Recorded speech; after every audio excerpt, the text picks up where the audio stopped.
She did not scream when the river took her sister. She just stood there, at the muddy edge of the Oba River, bare feet sinking into the wet red earth, watching the water fold over like a dark mouth, and swallow everything. No splash. No struggle. No trace. Just water. And silence. And the distant cry of a hornbill somewhere deep in the forest. And she thought to herself, this did not happen by accident. But that was just the beginning. Her name was Ada, which, in the language of her people, meant daughter of a king. A name that carried weight and expectation. She was 16 seasons old, born at the edge of the village of Isiok, where the forest pressed so close to the huts that some nights, you could hear the trees breathing. The village sat along the banks of the great Oba River, a river so old, the elders said even the gods drank from it before the world had a name. But the river had rules. Everyone in Isiok knew them. You did not go to the river after dark.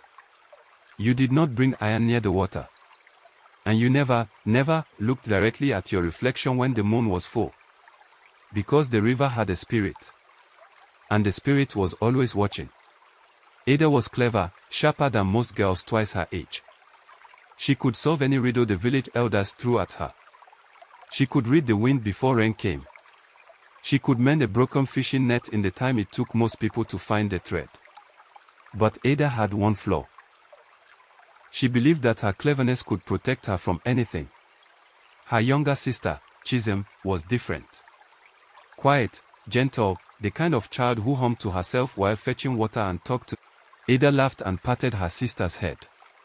You are seeing things, Chisholm. Stop going to the river alone. Chisholm said nothing more. But that night, she did not sleep. And neither did the river. 3 days later, Chisholm was gone. She had gone to the river at dawn to fetch water, as she did every morning, and simply never came back. The clay pot was found at the water's edge, cracked clean in half. Not fallen, cracked. As if something had pressed against it from the inside. The village erupted. The women wailed. The men gathered at the riverbank with torches and calling drums. The dibia, the village seer, threw his cowrie shells 3 times, and each time, they landed in the same terrible pattern. He did not say what it meant. He simply covered his face with his hands and walked away. And that silence said everything. Ada did not cry. Not because she did not love her sister, she loved Chisholm more than her own breath. But because grief, to her, was a thing to be solved, not felt. She went to the oldest woman in the village, a woman they called Mama Is, who was said to be 112 years old and had never once lied. The river took my sister. Tell me how to get her back. Mama Is looked at her for a long, long time. The Mirioko does not take, the old woman said slowly. It trades. Your sister went to the water and made an agreement she did not understand. Now the spirit holds her. Until someone comes with something more valuable. What does it want? Ada asked. It wants what it has always wanted, Mama Is whispered. A girl who cannot be tricked. Because the spirit of the Oba River has never, in all its centuries, met one. Ada felt something shift inside her chest. Like a door creaking open. Then it has never met me, she said. Mama Is grabbed her wrist so fast, it startled her. Listen to me, child. The spirit is older than this land. It will wear faces you love. It will speak in voices you trust. It will offer you things your heart wants more than anything. And the moment you believe it, you are lost. Ada pulled her wrist free, squared her shoulders, and walked toward the river. What happened next still haunts me. Cyclone. She arrived at the Oba River at midnight, when the moon sat full and heavy above the water, turning everything silver and strange. The river was still. Completely, unnaturally still. Then, a voice. Ada. You came. She spun around. There, sitting on a smooth stone at the edge of the water, was Chisholm. Her sister. Alive. Smiling. Ada's heart broke open with relief. She almost ran forward. Almost. But she stopped. Because Chisholm's feet were not touching the ground. By just a breath, barely visible, they hovered above the earth. And her shadow fell in the wrong direction. Away from the moon. Toward the water. As if something beneath the surface was pulling it. Ada's mind went cold and sharp. I didn't understand it then, but I do now. The spirit had studied her. It knew she would not respond to fear.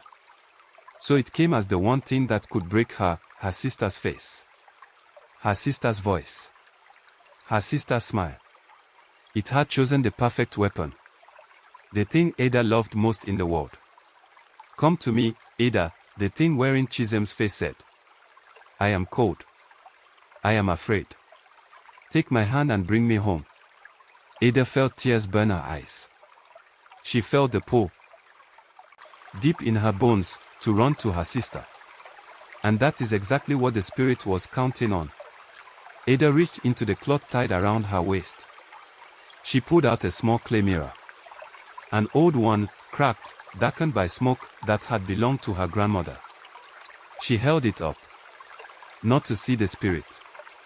To show it something. Look, she said quietly. Look at what you are wearing. The spirit paused. And in the cracked surface of the mirror, the reflection was not Chisholm.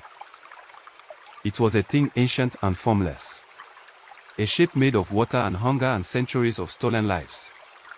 Dark as the bottom of a well. The spirit recoiled. Because it had not been seen, truly seen, in longer than it could remember. Ada stepped forward. 1 step. 2. You said the spirit of the Oba River has never met a girl it could not trick. That is because it never showed itself honestly. You hid behind faces. Behind love. Behind grief. She was at the water's edge now. I am not here to fight you. I am not here to beg. I came to make a trade. Like my sister did, but this time, with open eyes. The water churned.